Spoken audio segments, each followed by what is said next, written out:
எல்லாமே இருக்கு, நல்லாவே இருக்கு. ஜெயச்சந்திரன் டெக்ஸ்டைல்ஸ் இப்பொழுது தாம்பரத்திலும் ஒவ்வொரு பர்ச்சேஸ்க்கும் ஒரு பரிசு நிச்சயம். திட்டவும் செய்வாங்க, இதெல்லாம் முடியாது, தேங்காய் நார் மாதிரி இருக்கு, நல்லா அப்பளம் பொரிச்ச எண்ணெய் தலையில ஊத்திருப்பா போல இருக்கு, அந்த மாதிரிலாம் நிறைய பேசியிருக்காங்க. நான் விட்டுருவேன்.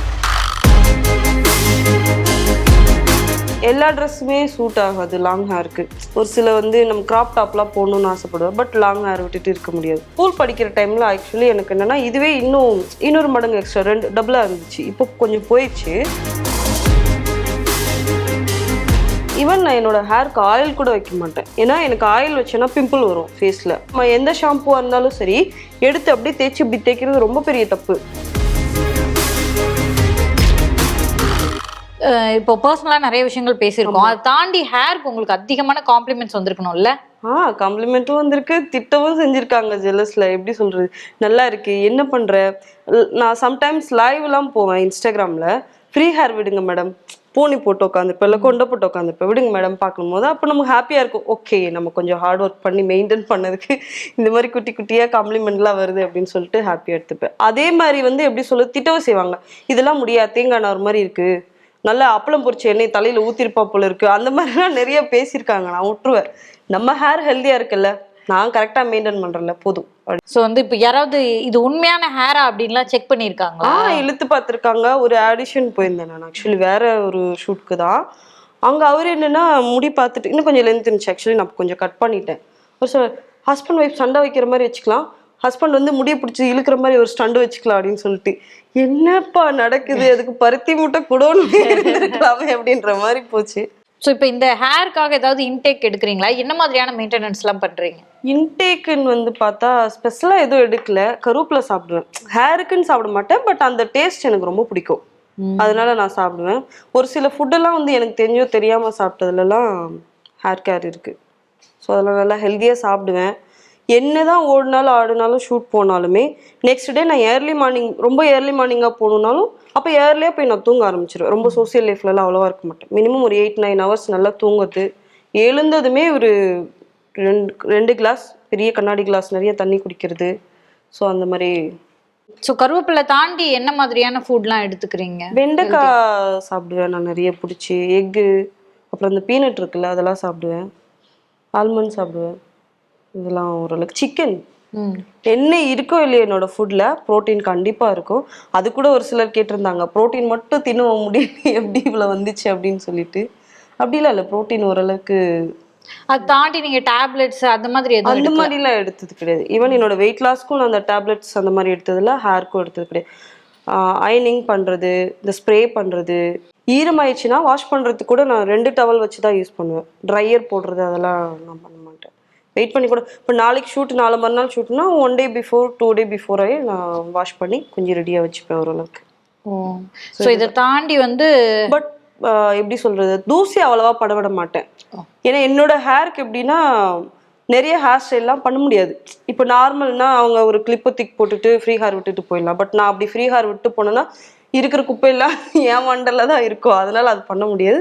மேக்ஸிமம் நான் கொண்டை போடுவேன். கொண்டை போட்டு தான் பார்த்தீங்கன்னா லைட்டாக வேவி மாதிரி இருக்கும். ஆனால் பார்க்குறவங்களுக்கு அது ட்ரையாக தெரியும், பட் அது கிடையாது, வேவி ஹேர் மாதிரி. லைக் கேர்லும் இல்லாமல் ஸ்ட்ரெயிட்டும் இல்லாமல் அந்த மிடில் இருக்கும்ல, அந்த மாதிரி ஆகிடும் கொண்டை போட்டு. பட் கொண்டை போடுறது சேஃப் தான் என்னை பொறுத்தவரை. தூசி அது இதெல்லாம் படுறதுக்கு கொஞ்சம் அப்படியே இருந்துக்கலாம்.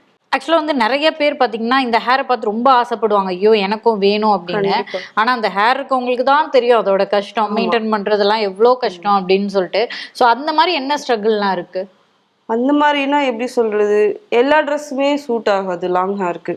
ஒரு சில நம்ம கிராப் டாப்லாம் போடணும்னு ஆசைப்படுவேன், பட் லாங் ஹேர் விட்டுட்டு இருக்க முடியாது.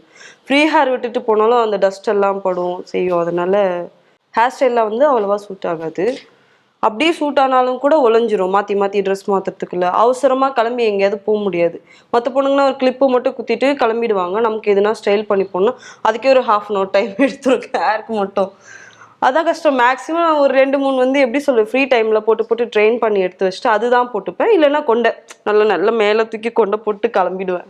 இல்லை ஆக்சுவலி படுத்து தூங்கி எந்திரிக்கும் போதெல்லாம் பயங்கர சிக்காயிடும் இல்லை? அதுதான் சொல்றேன், நான் கொண்டை போட்டுப்பேன். அப்படியே விட்டுனா கண்டிப்பா சிக்காதான் செய்யும். சின்ன ஹேரா இருந்தாலுமே கூட ஒரு கிளிப் போட்டு படுக்கிறது தான் சேஃப். இப்போ குளிச்சுட்டு நம்ம வரோம் அப்படின்னா கூட பயங்கரமா அது வந்து ஈரமா இருக்கும், அதுக்கே டைம் எடுக்கும், ஹீட்டர் வேற பயன்படுத்த மாட்டேன்னு சொன்னீங்க. ஆமாம், அதான் நான் 2 டவல் டர்க்கி டவல் இருக்குல்ல, அதை வச்சு ஒன்று வச்சு நல்லா டச் பண்ணி எடுத்துட்டு இன்னொன்று கட்டிப்பேன். அப்போ ஆல்மோஸ்ட் அந்த தண்ணிலாம் வந்துருச்சு அப்படின்னா சீக்கிரம் காஞ்சிரும். ஸோ உங்களை விட உங்க அம்மாவுக்கு தான் அதிக ஸ்ட்ரகிள் இருக்கும்ல? அப்படி இப்போ இல்லை, எங்கள் அம்மாவுக்கு ஸ்கூல் படிக்கிற டைமில் ஆக்சுவலி எனக்கு என்னென்னா இதுவே இன்னொரு மடங்கு எக்ஸ்ட்ரா 2 டபுளாக இருந்துச்சு. இப்போ கொஞ்சம் போயிடுச்சு. ஸ்கூல் படிக்கும்போது தலை சீவிடுவாங்க, நிற்க மாட்டேன், எப்படி ஆடிட்டே இருப்பேன். நல்லா ஒரு 4 இருக்கிற முடியை வச்சுக்கிட்டு உசுறு எடுக்கிறியா அப்படின்னு கொட்டு வாங்கிட்டுலாம் தலை சீவி போயிருக்கேன் ஸ்கூலுக்கு நிறைய டைம். இப்போ அப்படி இல்லை, இப்போ அவங்களுக்கு இன்ட்ரெஸ்ட் நிறைய ஹேரில். எதுனா ஹேர் ஸ்டைல், இந்த ஹேர் ஸ்டைல் கூட எங்கள் அம்மா தான் பண்ணி விட்டாங்க. எதுனா பண்ணலாம் அப்படின்னு சொல்லி பண்ணி விடுவாங்க. நீங்க சொன்னீங்க ஸ்கூல் டைம்ல விட இப்போ வந்து பாதி போயிடுச்சுன்னு. ஹேர் ஃபால் இருக்குமா? அது வந்து இப்போ ஹேர் ஃபால் இருக்கக்கூடாதுன்னா இதெல்லாம் செய்யக்கூடாது அப்படின்னா எதெல்லாம் நீங்க அவாய்ட் பண்ணிப்பீங்க? ஹேர் ஃபால் வந்து கண்டிப்பாக இருக்கும். நம்ம என்ன மெயின்டைன் பண்ணாலும் அது வரதான் செய்யும். ஒன்று அங்கே வந்தால் தானே அடுத்தடுத்த ஹேர் வரும். ஸோ அது வரதான் செய்யும். பட் நம்ம மெயின்டைன் பண்ணணும். நான் எதெல்லாம் பண்ண மாட்டேன் அப்படின்னா, சீப்பு வச்சு நல்லா சிக்கு எடுக்கிறது, தட்டுறது, முடியை போட்டு தட்டுறது. அது அங்கே எப்படி சொல்கிறது, ஒரு 10-20 நாளுக்கு அப்புறம் தான் அந்த முடி உதிர இருக்கும். நம்ம தட்டி அன்னைக்கே பிடிங்கிற மாதிரி ஆகிடும். ஸோ அதனால் அந்த தட்டுறது, அந்த சிக்கு வச்சு இது எடுப்பாங்களே, அதெல்லாம் வச்சு எடுக்கிறதெல்லாம் பண்ண மாட்டேன். கையிலே எடுத்துருவேன். நம்ம ஈரமாக இருக்கும்போது பார்த்தீங்கன்னா அந்த கையிலே எடுத்தோன்னா ஓரளவுக்கு சிக்கெல்லாம் போயிடும். ஸோ அந்த மாதிரி தான் நான் மெயின்டைன் பண்ணுவேன். ஸோ பேசிக்காக உங்களுடைய ஹேர் கேர் ரொட்டீன்னா என்ன சொல்வீங்க? ஹேர் கேர் ரொட்டீனா, ஈவன் நான் என்னோட ஹேருக்கு ஆயில் கூட வைக்க மாட்டேன். ஏன்னா எனக்கு ஆயில் வச்சேன்னா பிம்பிள் வரும் ஃபேஸில். அதனால என்ன பண்ணுவேன்னா, பட் நமக்கு ஹேருக்கு எதுனா கேர் பண்ணணும்ல, ஆயிலுக்கு பதிலாக நான் என்ன பண்ணுவேன்னா, அந்த கோகோனட்டை மில்காவே எடுத்து அது நான் உங்களுக்கு செஞ்சே காமிச்சிடுறேன் எப்படி பண்ணணும் அப்படின்னு சொல்லிட்டு, அது மாஸ்க் மாதிரி ரெடி பண்ணி அப்ளை பண்ணி வாஷ் பண்ணிடுவேன். ஆக்சுவலாக வந்து எல்லாரும் சொல்லுவாங்கல்ல, நல்ல ஹேர் வேணும்னா நம்ம வந்து நிறைய ஆயில் வைக்கணும் அப்படின்னு தானே சொல்லுவாங்க. ஸோ நீங்கள் சொல்றது எனக்கு ரொம்ப வித்தியாசமா இருக்கு. என்னை பொறுத்த வரைக்கும் அப்படிலாம் இல்லை. அப்படி பார்த்தா என்னோட ஹேருக்கு நான் ஒரு 11 இயர்ஸ் ஆயில் வச்சதே கிடையாது. ஓ சீரியஸ்லி, ஸ்கூல் படிக்கும்போது எங்கள் அம்மா தலை சீவும் போது வச்சு விட்டது ஆயில். அதுக்கப்புறம் இன்னும் வரை நான் ஆயில் வச்சதில்லை. ஆயில் வச்சேன்னா கண்டிப்பாக பிம்பிள்ஸ் வரும் எனக்கு. நான் ஏன் ஆயில் வைக்க மாட்டேன் அப்படின்னா, நம்ம ஹேருக்கு தேவையான ஆயில் வந்து நம்ம ஸ்கார்ப்லேயே இருக்கும். அதை நம்ம சுடு தண்ணியில் ஹேர் வாஷ் பண்ணோன்னா தான் போயிடும். ஸோ நம்ம குளிக்கிறது வந்து எப்படி சொல்கிறது, ரொம்ப ஜில்லுன்னு இல்லாமல் ஹாட்டாகவும் இல்லாமல் அந்த லுக் வார்ம் மாதிரி குளிச்சோன்னா அந்த ஆயில் போகாது. தேவையான அளவுக்கு எங்கேயும் இருக்கும். பட் டேண்ட்ரஃப் மட்டும் வர விடாமல் நம்ம பார்த்துக்கணும் தலையில். அதுதான் ஒரு வாட்டி எனக்கு அப்படி தான் டேண்ட்ரஃப் வந்துருச்சு.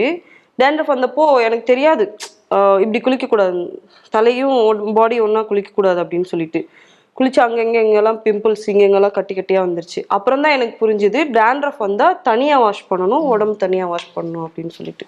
அப்புறம் நான் சேஞ்ச் பண்ணிட்டேன். டேண்ட்ரஃப் முடிஞ்ச அளவுக்கு வராத மாதிரி நான் பார்த்துக்கிட்டேன். அப்பப்போ இந்த லெமன் வச்சு குளிக்கிறது அந்த மாதிரிலாம் பண்ணும்போது டேண்ட்ரஃப் வரல. ஸோ என்ன மாதிரியான ஷாம்பு கண்டிஷனர்ஸ்லாம் போடுவீங்க? அது வந்து ஷாப்புகளில் கிடைக்கிறதானா இல்லை அதுவும் ப்ரிப்பேர் பண்ணுறது? இல்லை, கிடைக்கும், ஷாப்பில் கிடைக்கும். நான் ஸ்கூல் படிக்கும்போது ஒரு ஷாம்பு போட்டிருக்கேன். அது நல்லா எப்படி சொல்கிறது, ஃபாஸ்ட் க்ரோத் வந்துச்சு எனக்கு. அது இப்போ வந்து கிடைக்கும், நான் வாங்குறது இல்லை. வீட்டில் எதுனா வாங்குறது தான் நான் யூஸ் பண்ணிகிட்ருக்கேன். அந்த ஷாம்பு பேர் வந்து ஹலோ.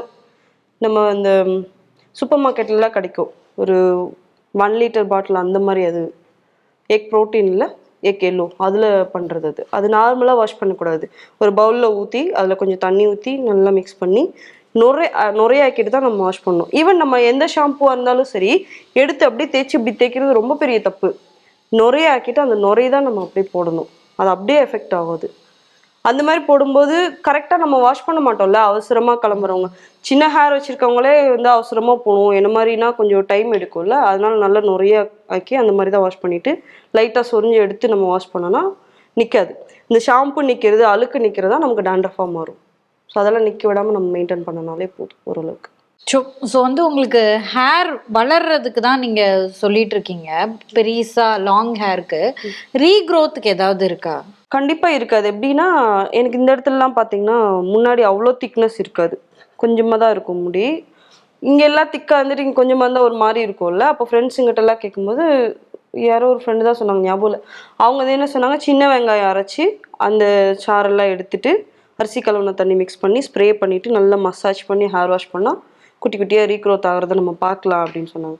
ஏதோ சொல்கிறா ஓகே பண்ணலாம் அப்படின்னு சொல்லிட்டு தான் ட்ரை பண்ணேன். பட் வந்தது. நீங்க பாத்தீங்கனாலே தெரியும் இந்த இடத்துல குட்டி குட்டியா நிறைய. ஸோ வாரத்துக்கு எத்தனை தடவை அது மாதிரி பண்ண? வாஷ் பண்ணும்போது ஒரு 1/2 hour ஸ்பெண்ட் பண்ணாலே போதும். இன்னைக்கு நம்ம ஹேர் வாஷ் பண்ண போறோம்னா ஆல்ரெடி நம்ம செஞ்சு ஃப்ரிட்ஜில் வச்சிருந்தாலும் சரி, இமீடியட்டா பண்ண முடியும். இது ஃபாஸ்டா பண்ண வேண்டியதான. சின்ன வெங்காயம் உரிக்க போறோம், அதை அரைக்க போறோம், அந்த சாறு எடுத்து அப்படியே அப்ளை பண்ணிட்டு ஒரு 1/2 hour வெயிட் பண்ணிட்டு குளிக்க போறோம், அவ்வளவுதான்.